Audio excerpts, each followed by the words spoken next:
Hi there, I'm Tanya Windecker, and have you ever been told, just relax, or why are you so stressed about? Can't you just relax and chill? Well, and I felt like, I am relaxed. As you can tell, I've been told that many times, and it used to just irritate me even more because I seriously thought I was relaxed, and that was probably bit more than 10 years ago before I was diagnosed with complex post-traumatic stress disorder. And it wasn't really till I started taking some medication that I realized, there is a whole other level of calm out there. What I thought was calm is really not calm. But it took me a long time to realize that everything for me was shifted. What I thought that was quite stressed, other people thought, gee, she's really freaked out now. What's the matter with her? And I didn't realize. And it took a lot of work. And in my case, medication really helped me to realize that is the level. And at the start, I constantly had to check in with my friends. It's like, hey, am I acting slower? Am I talking slower? Because it felt so strange to me. But they just laughed and said, no, everything's fine, you just calm. And yeah, it was a totally different experience for me.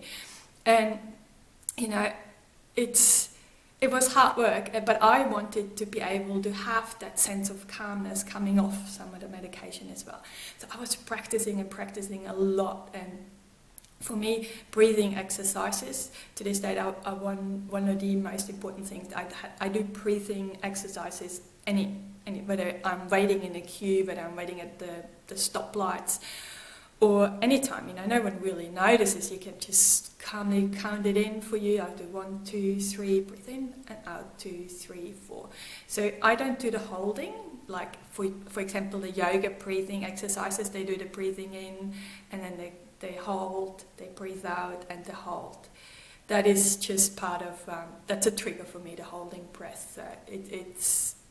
So I left that bit out, but I still feel it really helps me to calm and center myself, just to really just focus on my breath, feeling it coming in, feeling my chest and abdomen sort of expand and all this, so being really aware of it. Another thing that I, of course, exercise and sleep.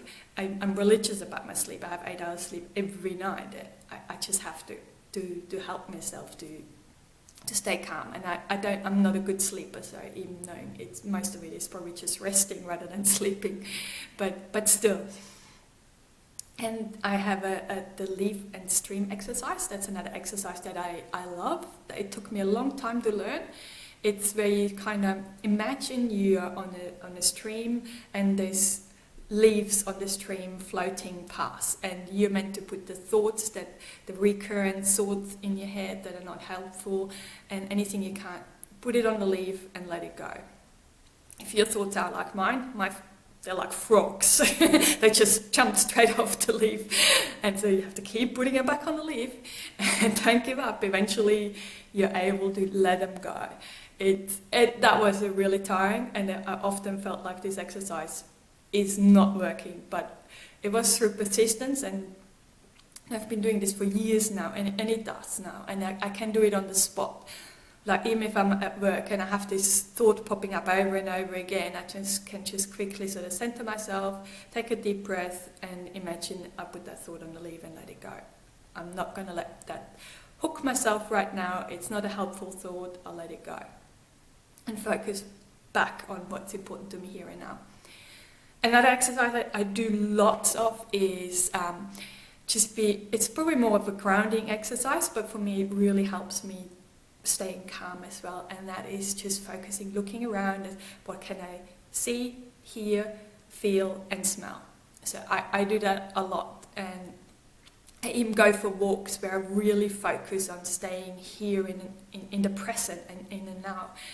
And just focus on all the things that I can see, and it's quite amazing that you can walk the same walk every day, and you can actually see different things and hear or smell different things every day. So they're just some of the things that I do to help me to stay calm. And, you know, I don't really need medication or rarely need medication to help me to get back down. But yeah, it does pay off. And if you have any other exercises that you would like to share with us, I'd love to read them. So please write them down below. And yeah, have a great day. Bye for now.